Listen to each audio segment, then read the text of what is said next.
Salut les amis et bienvenue une fois de plus sur Wanda.com. Du côté du Cameroun, nous avons l'attaque des ambassades. Maurice Kamto fait de nouvelles révélations. Pour plus de détails au sujet de ces révélations, c'est tout de suite après le générique. Bon visionnage.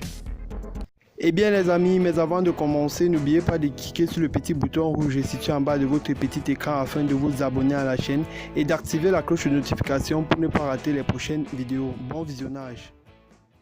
Maurice Kamto a réagi par courrier aux lettres adressées par le Cameroun à l'ONU. L'opposant camerounais, Maurice Kamto, a réagi par courrier aux lettres adressées par le Cameroun au président de la Commission du droit international des Nations Unies et au secrétaire général de l'Institut du droit international de Genève, au sujet de son incarcération.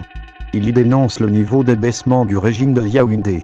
Maurice Kamto contre-attaque après la diffusion mi-février des correspondances adressées par la mission permanente du Cameroun auprès de l'ONU, au président de la Commission du droit international des Nations Unies et au secrétaire général de l'Institut du droit international de Genève. Le leader du mouvement pour la renaissance du Cameroun, MRC, s'est, lui aussi, lancé dans une défense épistolaire.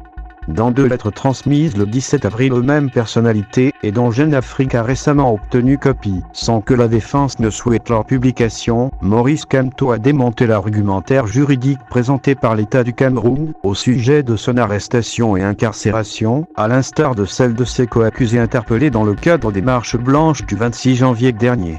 L'ancien candidat à la présidentielle a notamment rejeté les textes de loi utilisés par les officiels camerounais pour s'opposer aux appels à sa libération immédiate. Il les accuse également de violer le principe de la présomption d'innocence dont il jouit. Des arguments qui donnent un aperçu de la bataille judiciaire qui devrait s'ouvrir au tribunal entre les deux parties, alors que l'affaire semble figée au tribunal militaire depuis l'incarcération de ses opposants politiques. Répression des manifestations. Selon Maurice Kamto, en effet, l'État ne peut échapper à sa responsabilité internationale en affirmant que le champ concerné appartient essentiellement à son domaine réservé.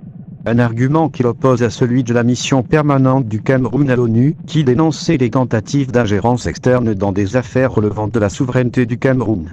Presque tous les textes conventionnels portant sur les droits civils et politiques énoncent une clause d'ordre public qui fonde le Cameroun à restreindre par la voie légale l'exercice du droit de proclamer, ajoute la lettre du Cameroun, laquelle précise que ce principe exclut tout contrôle de proportionnalité. Un principe que Maurice Kamto a qualifié d'infondé et auquel il a réagi par une pirouette. Le fait que l'État du Cameroun évoque l'inexistence d'une exigence de proportionnalité et la reconnaissance implicite que les mesures ont été, de son propre avis, disproportionnées, a-t-il écrit. Or toute mesure restrictive et ou limitative des droits doit être justifiée et soumise au contrôle du juge, qui doit justement en apprécier la proportionnalité par rapport à l'effet attendu, a-t-il ajouté. Casse à l'ambassade de Paris et Berlin. Revenant sur les incidents enregistrés le 26 janvier dernier dans les ambassades du Cameroun à Paris et à Berlin, et dont la responsabilité lui avait été imputée du fait de l'organisation le même jour d'une manifestation du MRC, Maurice Kamto a souligné le caractère péremptoire de la mission permanente de l'État du Cameroun.